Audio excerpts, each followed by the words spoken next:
The last time I was on this campus was 1969.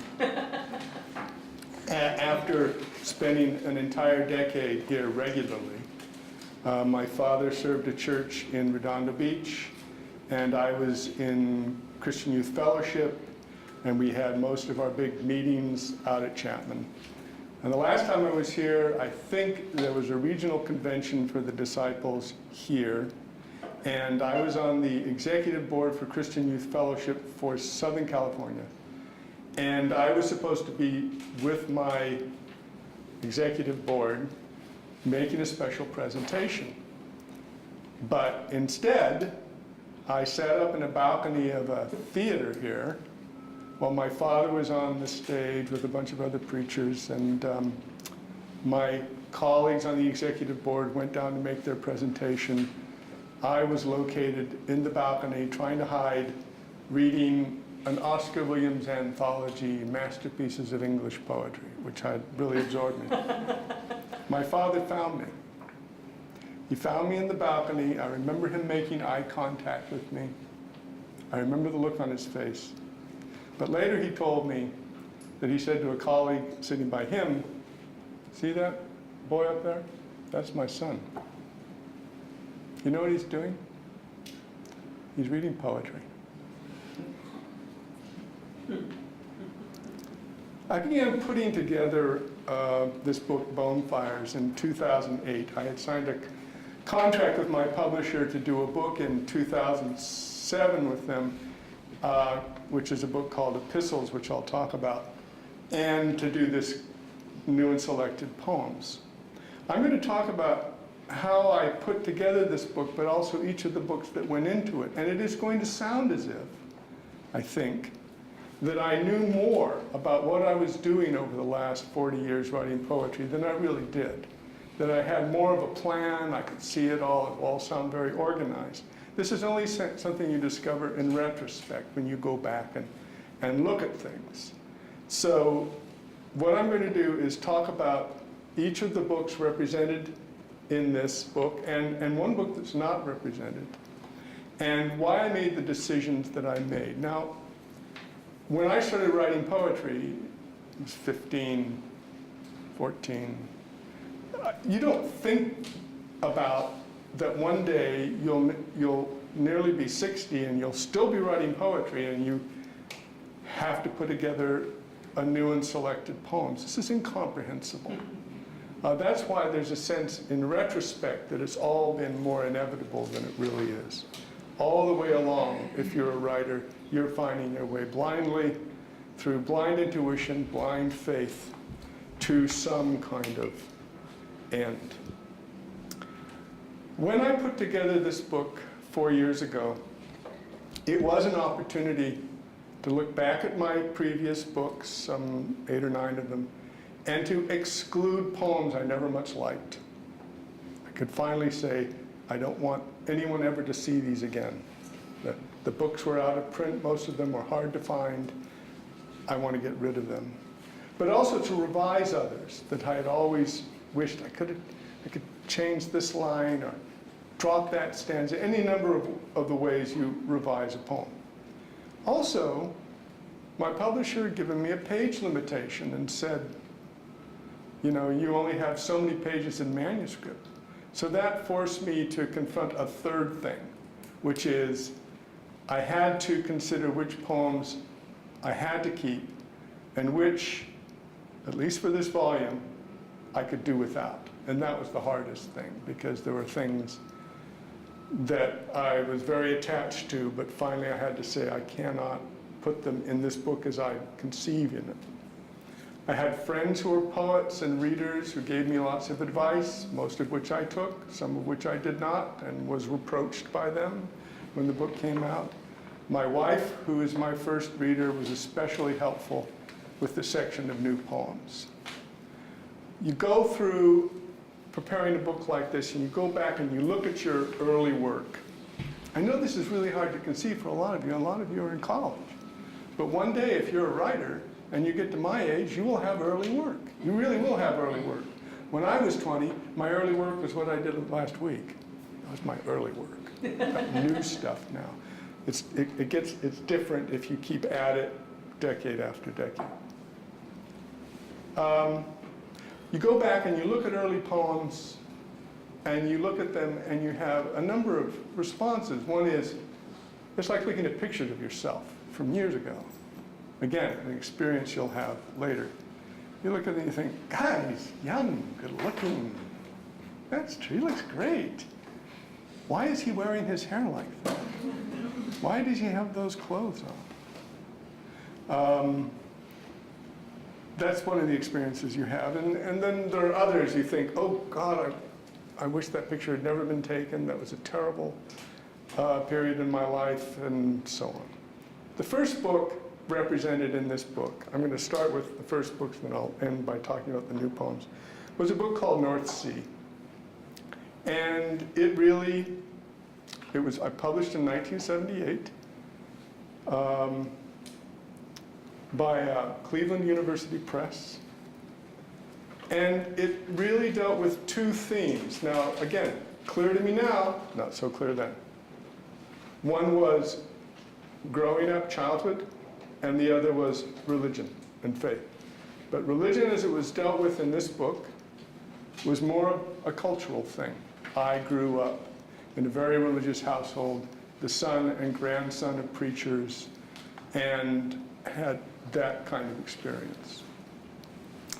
But the other thing that happened when I was a child that was unusual was that when my father was about 30 and serving a church in Santa Maria, California, he moved us to Scotland for 3 years. I was 6. And he took a little church in Scotland. It was part of the disciple program called Fraternal Aid to British Churches after World War II. They sent American ministers and their families to churches in the British Isles. And we went to a linoleum factory town on the Firth of Forth, on the eastern side of Scotland. And the Firth of Forth is an estuary where Edinburgh, the capital, is located, on the south side. We were on the north side. And Kirkcaldy was one of the bleakest places you can imagine. You go from Santa Maria, California, beautiful orchards, ranches, wonderful weather. And then you go to a place where there are no trees, and there's a linoleum factory on every corner, chimneys. At that time, Kirkcaldy, where we lived, was the linoleum capital of the world, Linoleum has passed out of usage. This is not linoleum down here, but there was a time 60 years ago when it would have been linoleum.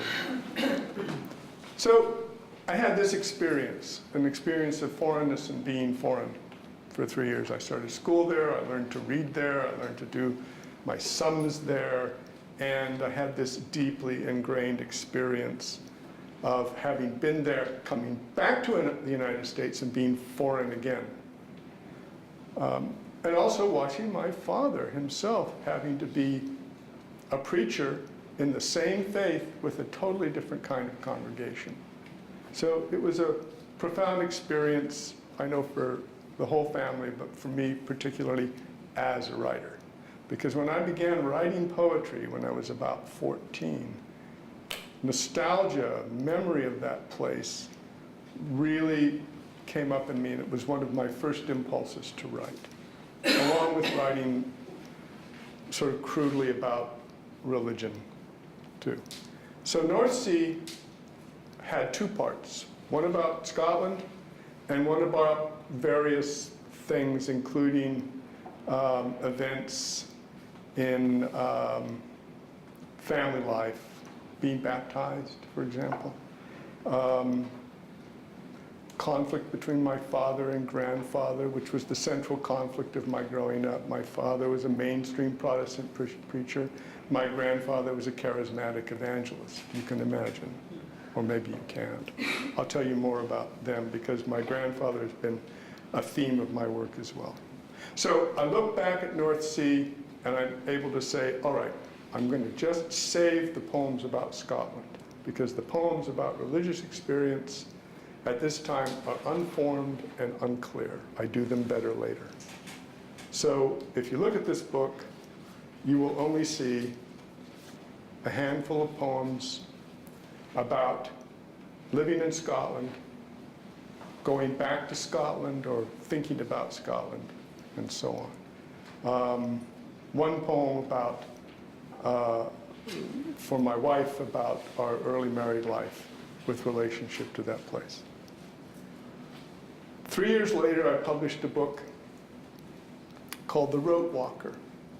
And this book more closely engaged what it was like to grow up in this household, where my father was the son in Southern California of Ray Jarman. He was my father was his son. Ray was very big in the church, and yet very eccentric and kind of radical, and had done a lot of things to alienate people and alienate my father. So a number of these poems are about the two of them and me looking on.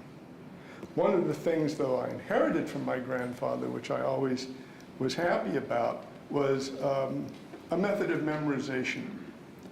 And this is really a time-tested method of memorization where you do something physical and repetitive while you add great passages of scripture, which is what I did, to your head. My grandfather supposedly knew the whole Bible by heart, or the New Testament by heart, or lots of the New Testament by heart. But he learned it by this process of memorization. Some of you may have already experienced it. You really can put a lot of stuff away if you do some repetitive thing. I walked, and that is what gave the title to the book, The Rote Walker. Sometimes thought of as the rote walker. No, the rote, walking to memorize by rote, too. So I think of this book as memoirs of a Protestant boyhood, sort of. It's family history. But I wrote it when I had the good fortune of having a grant that allowed me to quit my onerous teaching job. My wife and I were 20-somethings, and go to live in Italy for a year. I had a friend who said, you can live on that money in Italy. This is 1979, 78 when we went there. And we lived in a little hill town on the Tiber. It was fabulous. Nobody went there. It was totally unknown. It was a place where German tour buses would stop for 15 minutes in Piazza Garibaldi, get a coffee and go on. It just was fantastic. When we went back with our children about 11 years later, it had been discovered. And in the piazza, there were not one but two Benetton stores. And the head of Time Warner had a place there. You know, it was just totally, completely different. What we spent a month on our beautiful place we lived in, we would spend it a day in a little apartment for a week. So I wrote this book. It seems anomalous, but that's what I did, about growing up in this Protestant minister's family in Southern California in the 60s while living in an Italian hill town. And I wrote a few poems about that experience. And the other thing I want to say about this book is that I had a particular poet in mind whom I was reading at that time and took with me to Italy, and that was the poet Robert Penn Warren. At that time, I had no idea that someday I would teach at Vanderbilt University, his great alma mater, where he taught himself. I don't know if you know Robert Penn Warren, great American novelist, wrote All the King's Men, most famous for that novel, but also, I think, a great poet. I had his collected poems with me. He was a great writer of sequences, including history, and I tried to write some sequences for this book, including family history. So when I went back to the Rote Walker to select poems from it, I kept poems that had to do with this family history, my father, my grandfather, learning to memorize, but also some poems about living in Italy, and poems that began to do more than just say, look. I grew up the son of a minister. I'm not particularly practicing. And I wasn't practicing my faith, or I felt I wasn't even engaged by it either. I had an argument one night with a pious young Italian who was a friend of ours in Italian, where he kept saying, atheistico? Male. That's bad. I said, no. Agnostico? Male. I said, He said, protestante. Your God, he said in Italian, is hard, cruel, Yahweh. We are Roman Catholics. Our God is Christ. I'll never forget that. It was fantastic. I thought, well, wait a minute. At that point, me too. That's true. Anyway, it was a powerful experience. It was also there. My wife took part in the local chorus, Coro di Todi, and they would sing in churches every week. And she finally convinced me once to come to a service where they were singing, and I went. And I was reading at that time a book called Mont Saint-Michel and Chartres by Henry Adams about the building of the great cathedrals of Northern Europe. And he described how a service would have gone on in that cathedral. No pews, people standing, people kneeling on the stone floor, everyone in the community there to worship the Virgin. And lo and behold, I went to this service, and that's what I saw. And that began also to make this change in me and this impression. So, we came back from Italy.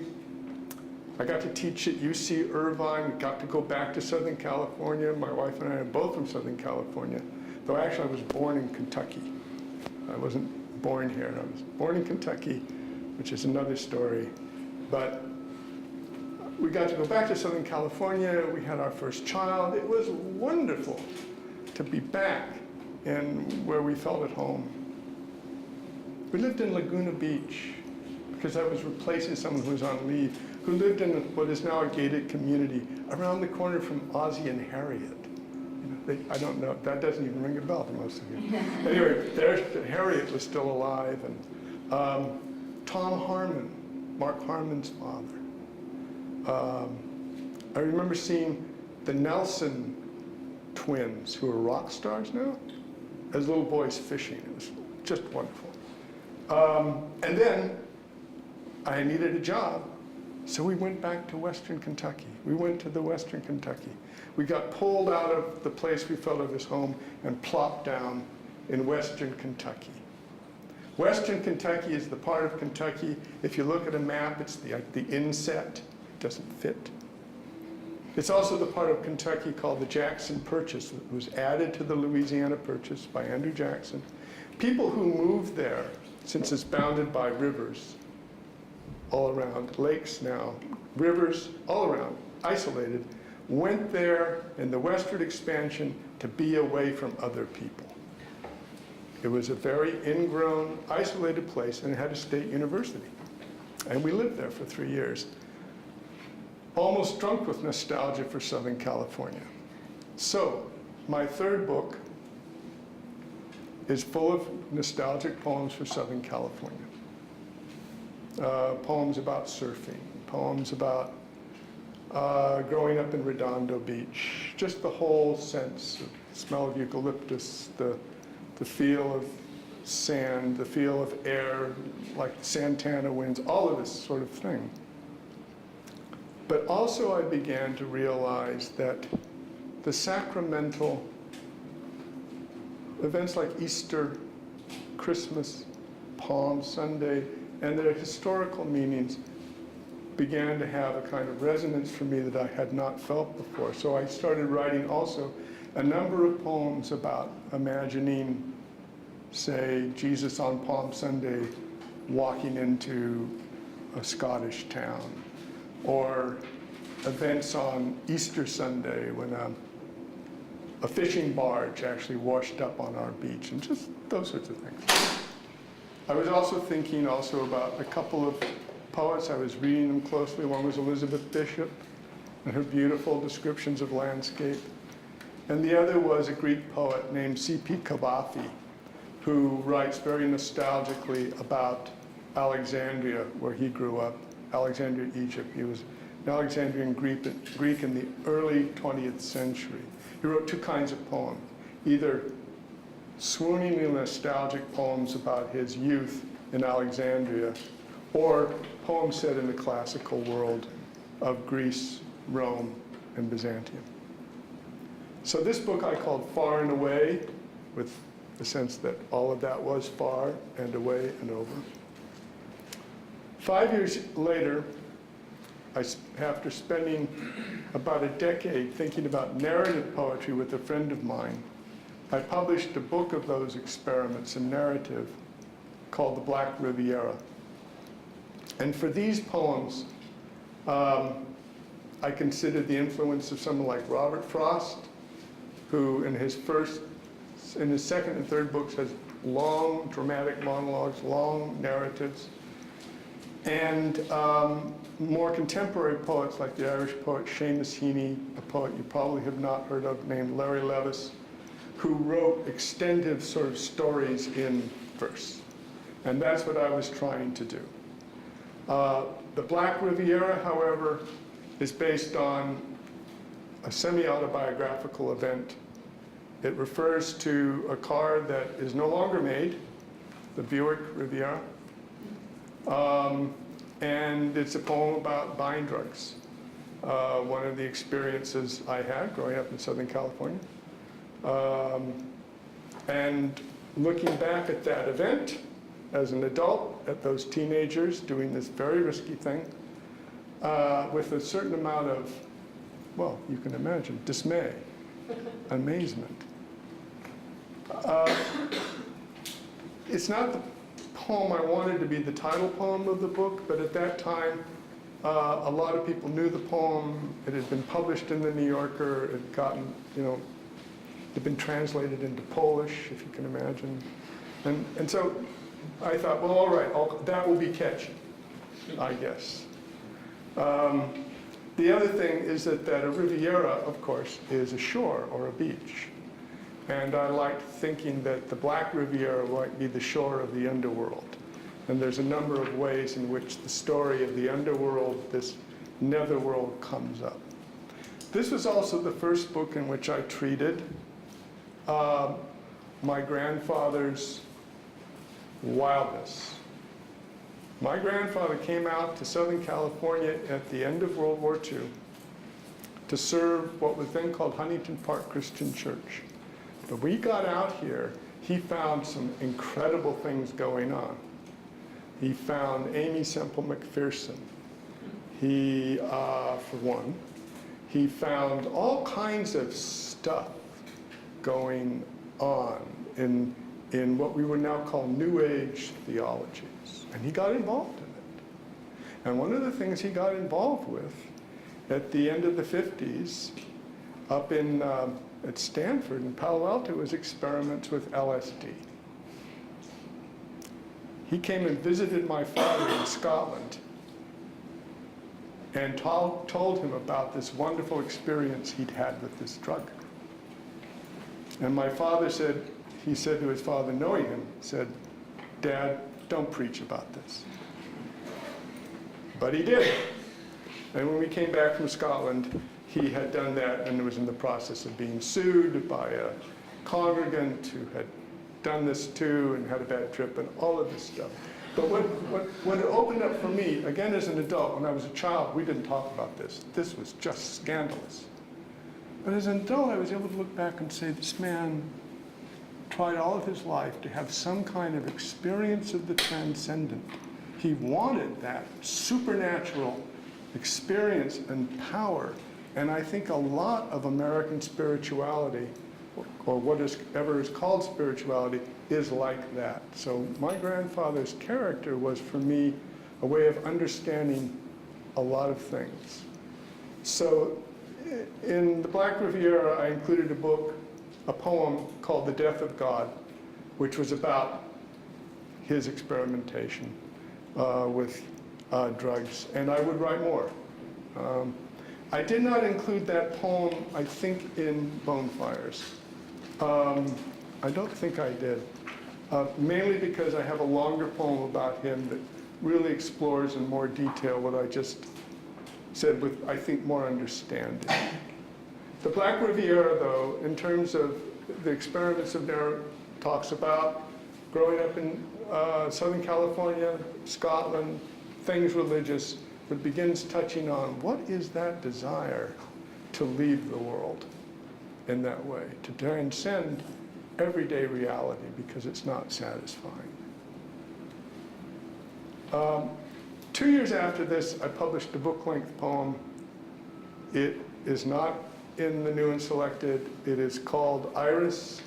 It was based on my maternal grandmother's life. She was a lifelong reader, had a very interesting life, moved from Mississippi to Southern California, like many people from the South in the 20s and 30s. Moved to Mississippi to Southern California, was married, divorced, married another man, and wrote and read. Was a great reader, passionate reader, and was a writer. And she was my first experience that it was all right to be a writer. So I wrote Iris because I was reading, again, there's a sense in which I know I'm interested in poetry as literature, and I'm interested in actually being influenced by what I read. I was reading a lot of the California poet Robinson Jeffers. Lived in Carmel, first half of the 20th century, and wrote powerful, violent, flawed, long narrative poems. Roland Stallion, Cawdor, The Loving Shepherdess. I took 3 of these poems as models from my book. Rowan Stallion for the first part, Cawdor for the second, third, A Loving Shepherdess. And it's the story of a woman like my grandmother who comes not from Mississippi, but of course from Western Kentucky. That's where I was living when I wrote this. And, or that's not where I was living when I wrote it. I was living in Nashville, but I was thinking about it, the experience of Western Kentucky. Iris has a very hard life. She's basically trailer trash. And she escapes that life to Southern California. And Jeffers is like her little guide. She takes a little volume of Jeffers everywhere, and he's her guide. And eventually, she makes a pilgrimage to his house in Carmel. And that's Iris. But impossible to select from, too long. Has some passages that you can find selected some places on the internet, but I just didn't want to select from it. After Iris, at this point, in the early 90s, I began to realize that it was time to understand if I actually had a faith or belief. Now, how do you get to that kind of place when you're actually in middle age at this point? I hadn't been interested in the church or in any way for a long, long time. My wife and I had children. She, as usual, was singing and directing choirs for churches around town. She would take the children with her on Sunday. I wouldn't go. Finally, she said, we have to start doing this as a family. And you're going to choose where we're going to go. So I said, all right, okay. We'll go to the local disciple church. That's what we'll do.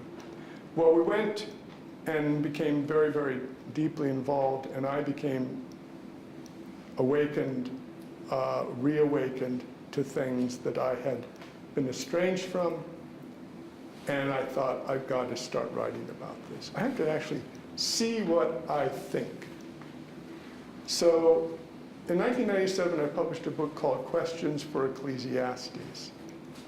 And in it, I included a series of poems I called Unholy Sonnets, which were based on the Holy Sonnets of John Donne. I thought I could rewrite them, each of his Holy Sonnets. Yeah, not so easy to do. But what I did find was that the sonnet as a kind of daily devotional form was a great discipline. So for several years, every morning when I write, I sat down and worked on a sonnet. And I wrote many, many, many of them. And for this book, collected only 20 of them. But I also wrote other poems based on Hebrew poetry. I wrote a poem based on the end of Proverbs, when Solomon kind of breaks into song. Other forms of devotional poetry, other traditional poems, forms, and a prose poem. The title poem is a poem in prose. And the title poem, I talk about an event from my father's life that I remembered, where he had to go out and pastor a family, not in his church, whose daughter had just taken her life, and he had to go out and see them. And I remembered him going out and then coming back and talking about it. And what I did was I sat down with the book of Ecclesiastes and sort of talked back to it as I narrated this event. I used the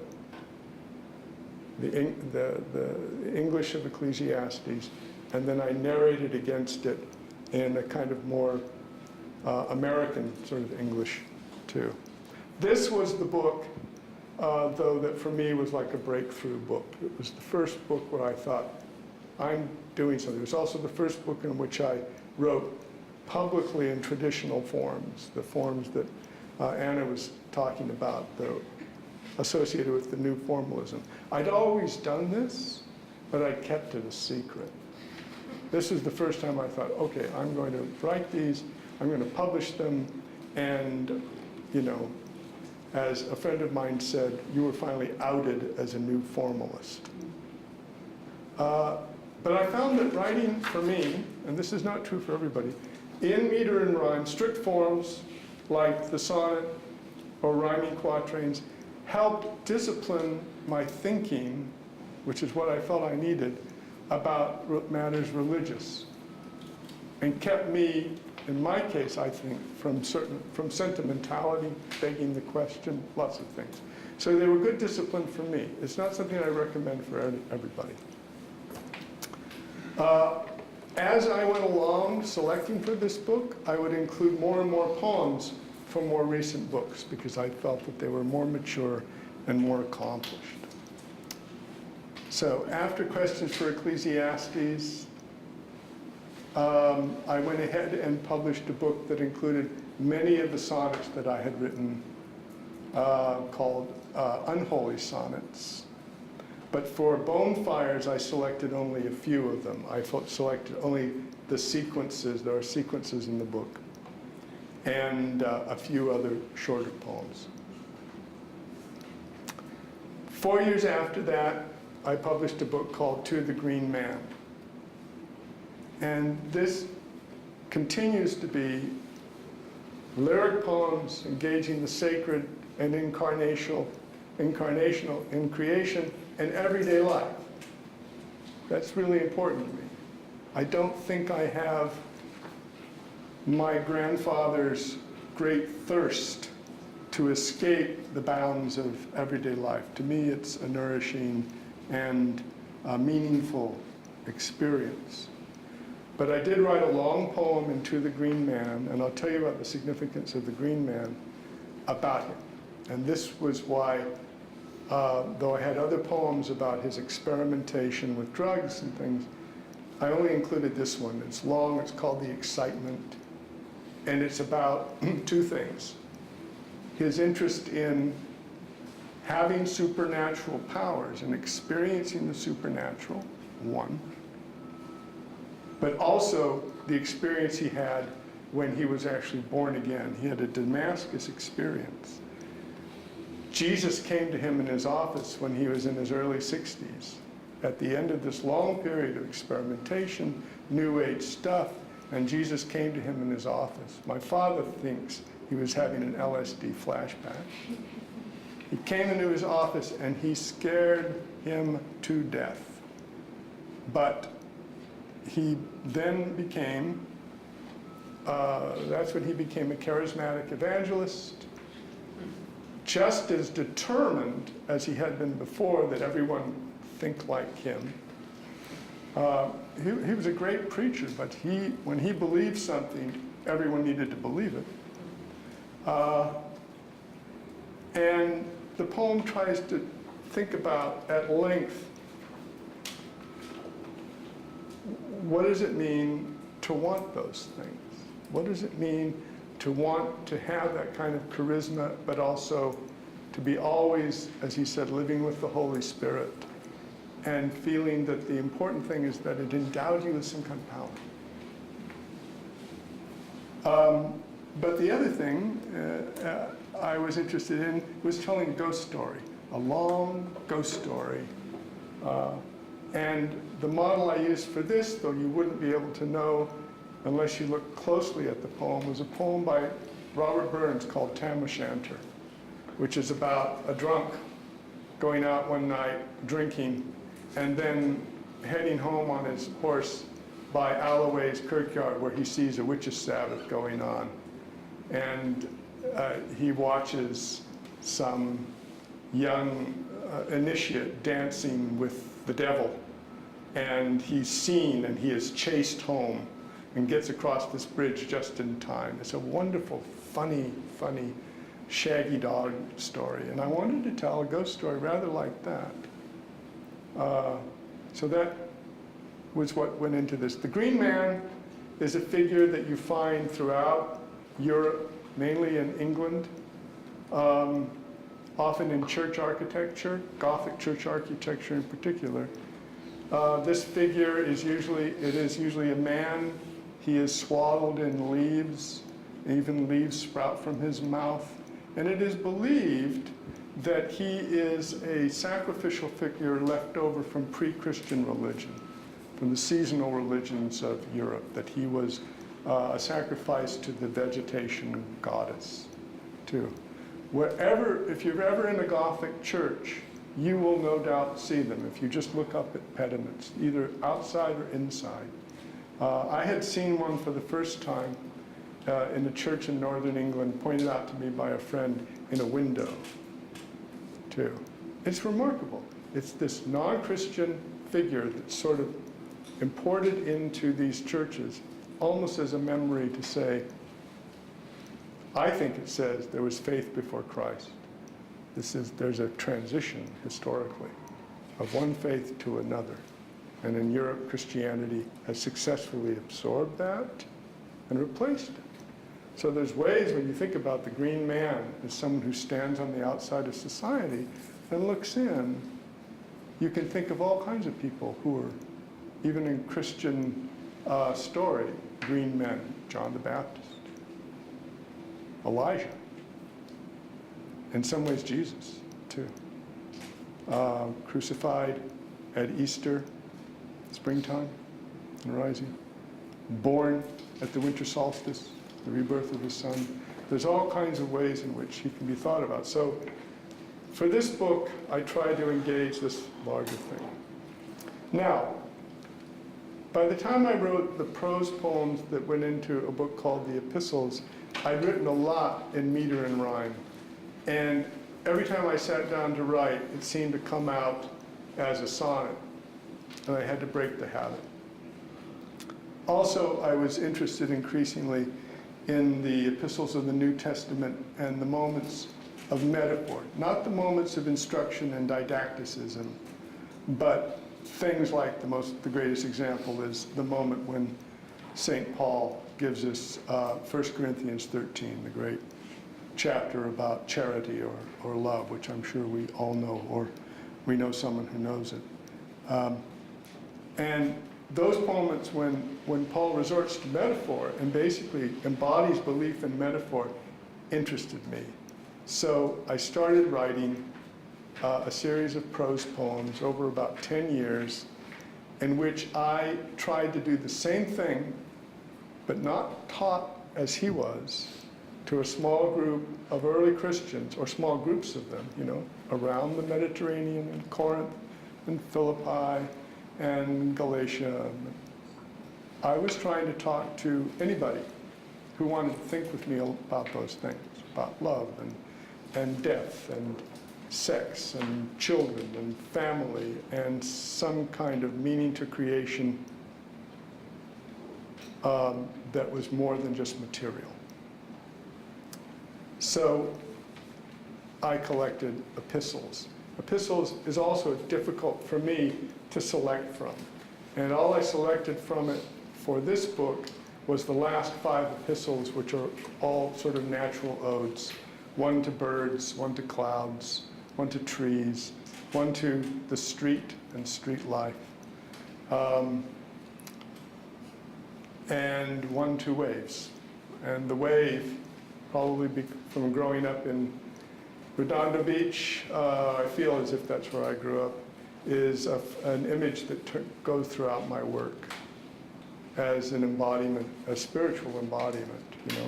You know that's what it is. It's matter that is shaped by a frequency that is moving through the water from some source created by tides, storm, just the water coming to shore. But I've always had the sense that this is a great image of the union of matter and spirit, you know. Even when the matter ceases to exist, the spirit continues in a way. So, new and selected poems. Well, for the new poems, I tried to find, there's about 17 new poems here, I think, poems that would simply point to themes of the book. And the title poem, Bonefires, takes the etymology of the word bonfire. A bonfire originally was a fire of bones for various reasons, either to discard the bones, cremate them, or sacrificially. And bonfires, again, in Europe, have all long had an important meaning. You will see them at each of the points of seasonal change, particularly summer solstice and winter solstice. And it is thought that the bonfire was a way of appealing to the sun to return, to remind the sun to return, to celebrate the sun's departure, celebrate the sun's return. When I was a child in Scotland, we shot off fireworks on November 5th to celebrate the attempt of Guy Fawkes to blow up the Houses of Parliament. This was kind of extraordinary kind of holiday. That's when you shot off fireworks, but it was Guy Fawkes Day, but they would also burn him on a bonfire. So you'd have the bonfire of the winter solstice, and then you'd have this other thing where they burned Guy Fawkes. And that, I thought, you know, Guy Fawkes actually, when he was executed, was not burned. He was hanged and drawn and quartered. I mean, it was just as horrible as you... Oh, the only people who got a nice swift beheading were aristocrats. People like him, terrorists, Catholics, they got hanged and drawn and quartered. So it interested me that they weren't reenacting his execution. They had conflated these two different things, the bonfire and the season, and this one event historically. So my poem tries to say, what about all of those ways in which we celebrate with a sense of triumph and execution? And of course I thought about the crucifixion, you know, the cross is commemorating triumphantly a sordid form, a squalid form of execution. We all know that. I mean, so that's what the title poem does. The title poem basically tries to say, look, here's religious belief. Let's say here is Christianity. It has a history. It fits into human history in a particular way. And elements of human history before and after influence the way we think about this. It is foolish to ignore that. In fact, it is enriching, I think, to understand that is how it works.